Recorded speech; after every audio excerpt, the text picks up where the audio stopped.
ಅದಕ್ಕೆ ಏನ್ ಸರ್? ಒಂದ್ಸಲ ಏನ್ ಸರ್? ನಿನ್ನಿಷ್ಟು ಅಂದವಾಗಿ ನೋಡಿದ್ಮೇಲೆ ನನ್ನಿಂದ ದೂರ ಇರೋಕೆ ಮನ್ಸೇ ಆಗ್ತಿಲ್ಲ. ಒಂಥರ ಮಾತಾಡ್ತಿದ್ದೀರಲ್ಲ ಸರ್. ಸ್ವಲ್ಪ ಹೊತ್ತು ಕಾಮಾಗಿದ್ರೆ ಒಂದೇ ಒಂದು ಒಂದ್ಸಲ ಅಂತಿದ್ದೀರಾ, ಒಂದು ಅಂತಿದ್ದೀರಾ. ಏನ್ ಸರ ಒಂದು? ಸೇಬು ಹಣ್ಣಿನ ಹಾಗೆ ಕೆಂಪಾಗಿರೋ ಕೆನ್ನೆ ಮೇಲೆ. ಕೆನ್ನೆ ಮೇಲೆ? ಅಲ್ಲ, ಲಿಪ್ಸ್ಟಿಕ್ ಅಲ್ಲಿ ಮಿಂಚ್ತಿರೋ ಡ್ರ್ಯಾಗನ್ ಫ್ರೂಟ್ ಆಗಿರೋ ಆ ತುಟಿ ಮೇಲೆ. ಕೆನ್ನೆ ಮೇಲಿಂದ ತುಟಿ ಮೇಲೂ ಬಂದಿದ್ದೀರಾ? ಏನಂತಿದ್ದೀರಾ ಸರ್? ಒಂದ್ ಸೈನ್ ಹಾಕ್ತೀನಿ.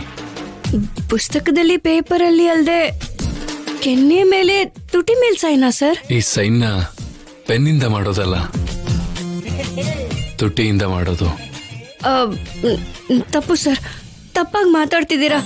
ನಿನ್ನ ಅಂದ ನೋಡಿದ್ಮೇಲೆ ತಪ್ಪು ಕೂಡ ತಪ್ಪಲ್ಲ ಅನ್ಸುತ್ತೆ. ಅದಕ್ಕೆ ಒಂದೇ ಒಂದ್ ಮುತ್ತು ಕೊಡ್ತೀನಿ. ಅಯ್ಯೋ ಸರ್, ಬೇಡ, ತಪ್ಪು ಸರ್. ನಾವು ಪ್ರೀತಿಸ್ತಾ ಇದೀವಿ ಅಷ್ಟೇ. ಪ್ರೀತಿಲಿ ಮುತ್ತು ತಪ್ಪಲ್ಲ. ಅದಕ್ಕೆ ಒಂದು ಮುತ್ತಾದ್ರೂ ಗಿಫ್ಟ್ ಆಗಿ ಕೊಡ್ದಿದ್ರೆ ನಿನ್ ಕಷ್ಟಕ್ಕೆ ಅರ್ಥ ಇರಲ್ಲ. ನೋ ಸರ್, ಮದ್ವೆ ಆದ್ಮೇಲೆನೆ. ಮದುವೆಗೆ ಮುಂಚೆ ತುಂಬಾ ಜನ ತುಂಬಾ ಮುಂದುವರಿತಾ ಇದ್ದಾರೆ.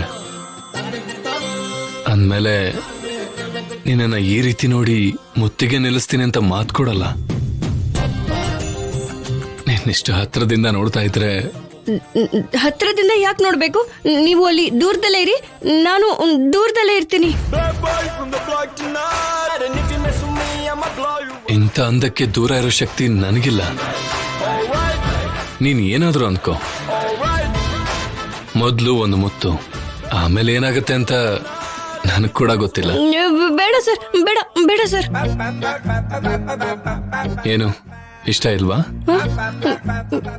ನೀವಂದ್ರೆ ಇಷ್ಟನೇ, ಆದ್ರೆ ಮತ್ ಇಷ್ಟ ಚೆನ್ನಾಗಿ ರೆಡಿಯಾಗಿ ಬಂದು ಇಷ್ಟ ಇಲ್ಲ ಅಂದ್ರೆ ಏನರ್ಥ?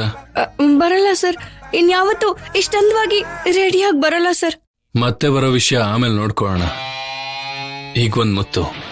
ಅಂದವಾಗಿ ರೆಡಿಯಾಗಿ ಬರೋದು ತಪ್ಪು ಅಂತ ಇವಾಗ ಅರ್ಥ ಆಯ್ತು. ಇನ್ಯಾವತ್ತು ಹೀಗ್ ಬರಲ್ಲ. ಬಂದ್ರೆ ಮಾತ್ರ, ಆಗ ಸೈನಿಗಷ್ಟೇ ನಿಲ್ಸಲ್ಲ ನಾನು. ಇಲ್ಲ ಸರ್, ಇಲ್ಲ, ಇನ್ಯಾವತ್ತು ಹೀಗ್ ಬರಲ್ಲ ಸರ್, ಬರಲ್ಲ. ರಾಜಲಕ್ಷ್ಮಿ, ಇಷ್ಟ ದಿನ ನೀನ್ ಹೇಗ್ ಕಂಟ್ರೋಲ್ ಮಾಡೋದು ಅಂತ ನನಗೆ ಅರ್ಥ ಆಗಿರ್ಲಿಲ್ಲ. ಈಗ ಅರ್ಥ ಆಯ್ತು. ಇನ್ನೊಂದ್ಸಲ ನನ್ನ ರೂಮಿಗೆ ಬರೋಕೆ 100 ಸಲ ಯೋಚಿಸ್ತಾಳೆ.